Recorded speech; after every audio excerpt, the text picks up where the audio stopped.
Hello and welcome to another episode of Creating Cultures that Outperform.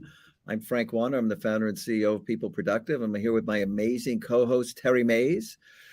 If you've been joining us on these series, you know we're always talking about some very pertinent topic in the workplace.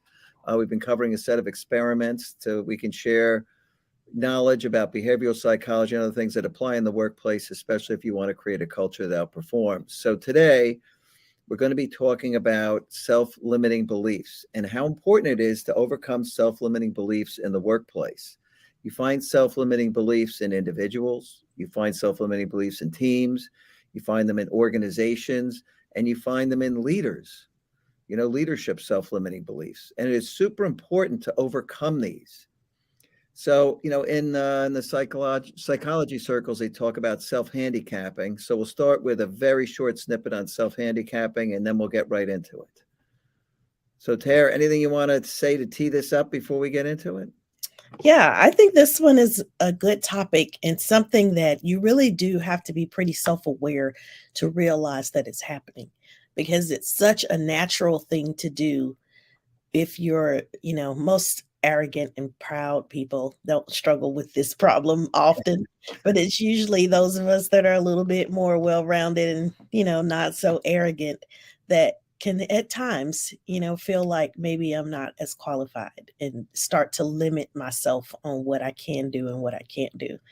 But it's so true that if you start to think that you can, you can. And if you Yep. think that you can't, you can't. So we're going to dig into this topic and give you some really good tips on how to overcome this self-handicapping and self-sabotaging.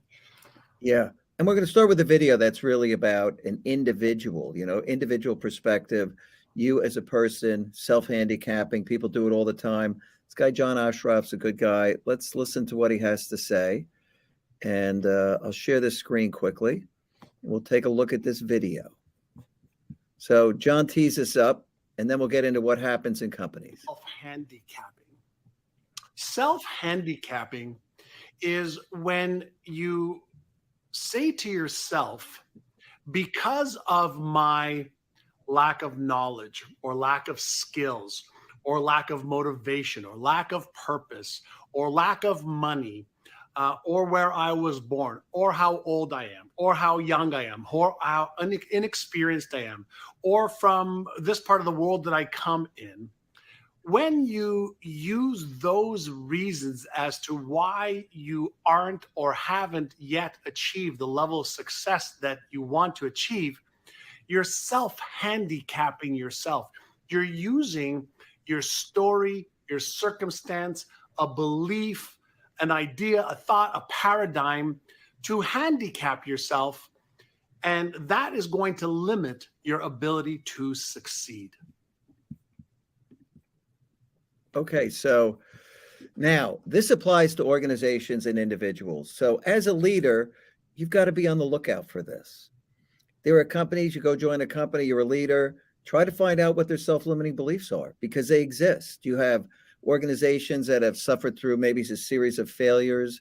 Maybe it was on product launches. Maybe it was on systems development items. Maybe every large thing they launch is one of those fingers crossed moments because they just can't get it done. And you start to say, oh, wow, look, we can't get these things right. There's just something wrong here. Or individuals, for all the reasons that, John talked about in that video, they think they're not good enough to do something. And the one thing you want to make sure is that as a leader, you are not handicapping other people. I saw that happen so many times where somebody'd say, oh, it'll take them 3 weeks to get it done. Don't see if they can do it in a week. The fact is, humans, you need to set high expectations. People want to meet your expectations. And humans overcome stuff through challenge. That's how they learn and grow. So it's all really good. And you got to be on the lookout for this, Tara? That's right. A lot of times we see this play itself out when it's time to give somebody a promotion or give them more responsibility on a team, give them a manager position. Something like that will often trigger people to say, I don't know if they're ready yet. and you limit the other person's ability to come up to speed. You assume that the person can't move into the next level of leadership, or that the person cannot learn what needs to be learned. But all of the time, without fail, there are going to be things, no matter how qualified you are, no matter how much background and experience, no matter what, there are going to be things that you learn on the job. That's just the way it is. No training can prepare you for every single aspect of everything that you will ever do in a position. You can have training that's great and outstanding, and it gives you a lot of background, but there's always going to be things that come up, things that are brand new that the person before you didn't experience, things that will challenge you to grow. Embrace that. As a leader, don't always look for the person that has, if there are 5 qualifications that you're looking for, don't always just look for the person that has all 5. Look for the one that has 3 or 2, even in some cases. Give people an opportunity to grow. Give them a chance to step out into the role, as opposed to being in that role and they come in and now they've already maxed out in what they can learn and grow, because this role, it really should have gone to somebody that needed that growth opportunity. So don't see it as a way to limit people and say that they're not ready. Look at it as a way to say, okay, this person may not be ready. That may truly be the case, but what can I do to help them get ready? What can I do to support them in the first month, 2 months, 6 months, 1 year? What can I do to support them so that now they don't miss out on the opportunity to grow, and I'm supporting them in the process so they do grow? Yeah. And, look, be absolutely authentic and candid with them and tell them, look, we felt you weren't ready. Here's what you need to work on. And here's an assignment to help you grow in that area. That's right. Yeah. The Center for Creative Leadership studied leadership development over 30 years. And what they found was 70% of a leader's growth and learning comes through challenging assignments, actually doing stuff. 20% is through these developmental relationships with people who care about them and help them grow and explain things, teach them stuff. 10% is from really training. And so the reality is they're going to have to learn that 70% by doing it. That's right. You're never going to be ready fully. No. You're never going to be, where you know everything and there's nothing left to learn. You don't even really want that person in the role. Honestly, you want a person that can bring new and fresh ideas into each role and not just do the same old thing that's always been done. Especially in this time where we're in this place of innovation, things are changing so rapidly. We're seeing our world in a different way. Things that we never thought possible are possible now. We've got cars driving themselves down the street. So this is a whole new ball game. So you really don't want that person in the role that, looks and have been there, done that, and they've been in it before. You want somebody with fresh ideas, fresh experiences. So give people an opportunity to expand and to grow. And that in turn helps your organization to grow. And so let's talk about more ways to overcome self-limiting beliefs.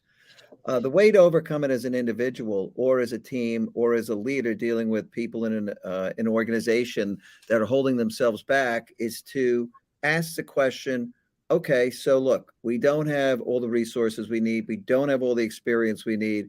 How can we do this? What do we have to do to get going? How do we go on and conquer this challenge? And you got to get your mind in gear thinking about how to do it and get away from the handicaps that are holding you down and really keeping you from achieving what you need to. That goes for individuals too, who are maybe afraid to go out and tackle a new challenge, and they've got to get started because it becomes a form of procrastination eventually. You're protecting your ego and self-esteem. You're not starting something you should. You got to lay out those steps. And, Terry and I were talking before we came on the show, and she brought up the whole way, how do you eat an elephant? That's right. And how do you eat an elephant, Tara? That's right. One bite at a time. Yep. You overcome this stuff. You got to break it down into something smaller. The bigger things that seem like it's too big, I can't conquer it, I can't overcome it. You really can if you break it down into smaller things that you can do. And you've got to retrain your brain to not think about all of the reasons why we can't, but start to think about the reasons why we can. Start looking, we talked about this a little bit about having this negativity bias where we automatically assume that people won't understand, that they can't do it, instead of assuming that we can't do it as a group. We start to take all the limits off and say, I like to think about it as if, you had unlimited resources. You've got unlimited time, talent, financial resources, everything that you need. How would you solve this problem? And then start to break it down even further to say, okay, so we don't really have unlimited resources, but what do we have? And what from this great idea can we actually accomplish? And when you start looking at the bigger picture to see, okay, maybe we can't have all of these features, there's 75 features. Maybe we can't have all 75, but what if we did 10 now and 10 later and 10 more? And eventually you get to the 75. Yep. So you just kind of have to find a way to train your brain to think about the possibilities. It's so very easy to think about, what you don't have. I'm not qualified. I've never done this before. The people around me have never done this before. I'm not enough of whatever it is that your brain is telling you.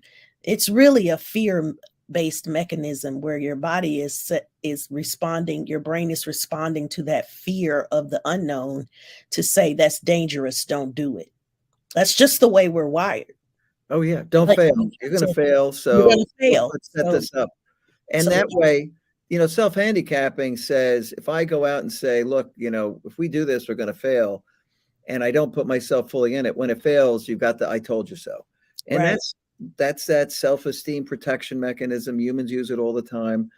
You've got to get into the possibility thinking. That's how you get teams to move beyond. I can't tell you how many times in meetings over the years we get, maybe a marketing, whatever, request to actually build some new product, and they needed certainly an unreasonable amount of time. And it was sitting down going, okay, so yeah, we can't do exactly that, but what can we do? Let's think about this. That's right. Think about the possibilities. Start to dream, start to imagine what you can accomplish. And if you have a team, we've done a whole series on the human factors of leadership, but if you have a team that already gels, they already get along well, they're already high performing, they're a culture that outperforms. If you've already got that type of a team, you'll be just flat out amazed at what people can accomplish when they see a challenge and they know that their teammates have their back, their leadership has their back. They're willing to bring more of themselves to the table. They bring all of their talents and resources. They want to make it happen. When you have a good leader, you want to make whatever they're asking you to do happen. And so you find yourself doing whatever you can to make it happen. And then you see yourself doing things that you never thought you could. The greatest accomplishments occur when you're overcoming the greatest challenges. And that is what builds like that strength and sinew that holds these teams together when they overcome these challenges together.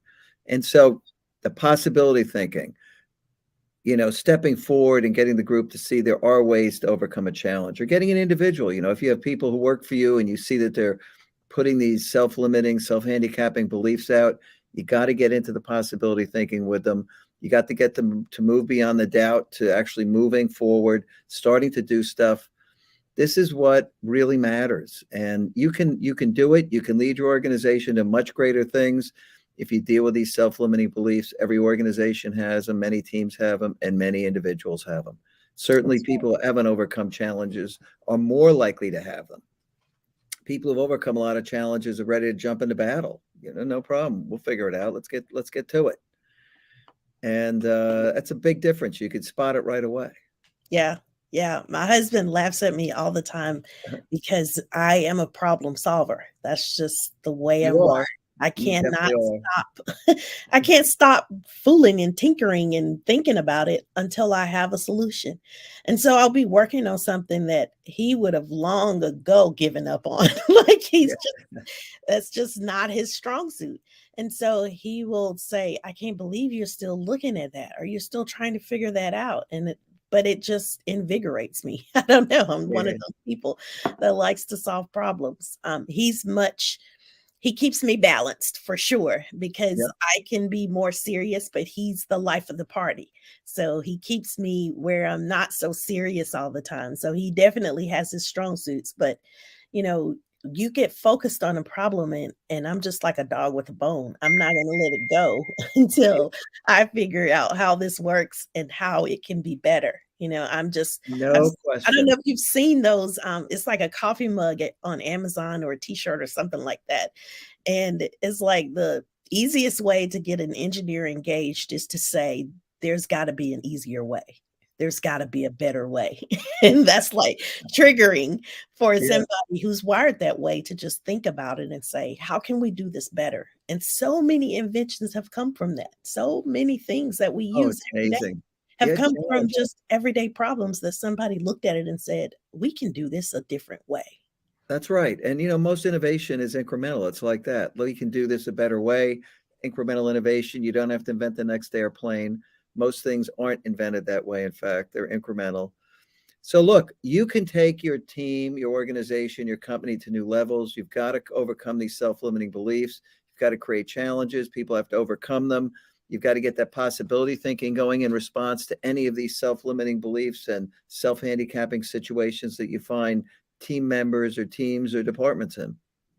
And that's how you really move forward. So, we're here every Wednesday, 3 o'clock. We have a new show. It's one of the leadership factors that's going to help you create a department that outperforms without burning people out. Because now we're talking about really unlocking and tapping real energy that people have to do things, that real, innate desire, intrinsic energy. This is what you use to really get a department to outperform without burning people out. So I think it's huge. We're going to cover another topic next week, guaranteed to be interesting. I hope you found this super enjoyable, and we'll see you next time. Yes. Bye for now.